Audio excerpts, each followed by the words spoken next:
So Fray Ramon Pané y el Indio Juan ended up living with Guarionex for 2 years. During this time, they taught him about their religion, they taught him about their customs, but they also learned about his. Fray Ramon says that during this time, Guarionex seemed very receptive and followed everything that he was taught. And he continues on describing his experience with Guarionex.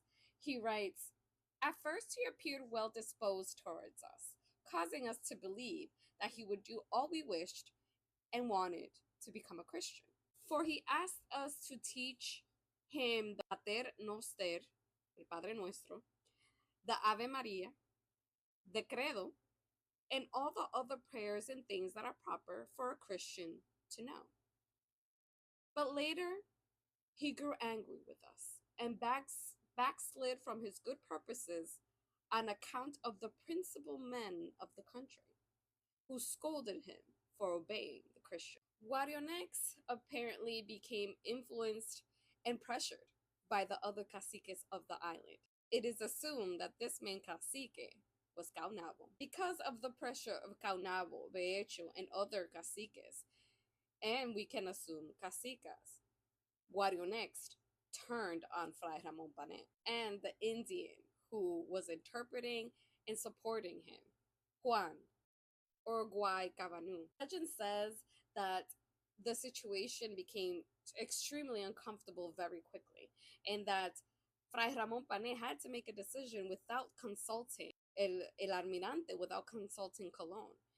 When he saw that Guarionex was becoming upset and violent towards them, he picked up his indigenous companion and simply left the Yucayeque and went to another cacique who seemed to be more comfortable with them, named Maviatue. It doesn't say how he met this other cacique, but we can assume that through living together, he had met other ones during that time. But the exit of Fray Ramon Pané was not a smooth transition. The cacique had become hostile towards them. During the time that Fray Ramon Pané lived with Guarionex, he had built a chapel right in the Yucayec. And he writes, "The day after we left the village and dwelling of Guarionex for the land and people of Maviatue, the people of Guarionex built a hut next to the chapel where we had left some images before which the neophytes, new converts, could kneel and pray and find comfort." He says that the chapel and the images immediately became a source of irritation for the people of Guarionex, who now decided that they no longer wanted to be Christian. He says that by orders of Guarionex, 6 men came to the chapel and told the 7 neophytes. Those 7 were part of Juan's, El Indio Juan's family, who had also converted to Christianity. Among them were his other 5 brothers, one of them who changed his name to Antonio. They had left 7 of them, these 7 indigenous converts, in charge of this chapel. It says that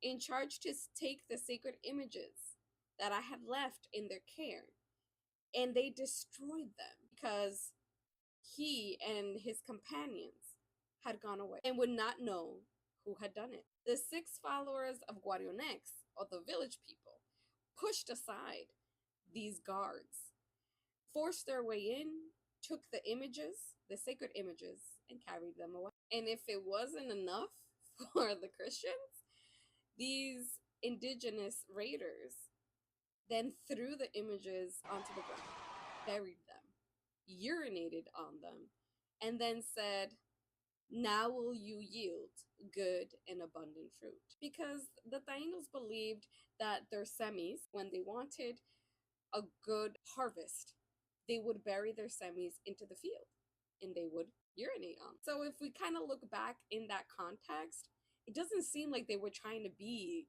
offensive. They were trying to basically get these gods that had been left in their care to actually do something for the community. But the Spanish didn't see it that way. And when Bartolomé Colón found out about this, he felt he needed to teach them a lesson. And so Fray Ramon writes, "He brought those wicked men to trial and their crime having been established, he caused them to be publicly burnt at the stake. But Bartholomew was greatly mistaken if he thought that this sign of power through cruelty was going to cause indigenous population to allow them to just be conquered. No. What ended up happening was that the people of Guarionex rebelled. And they did so by unaliving El Indio Juan, his brother Antonio, and all the other indigenous people who had adopted Christianity. Fray Ramon records that as he was being unalived, El Indio Juan said, Dios Nabaru Daca, which meant, Soy siervo de Dios. The unaliving of El Indio Juan and his family members really got to Fray Ramon Pané.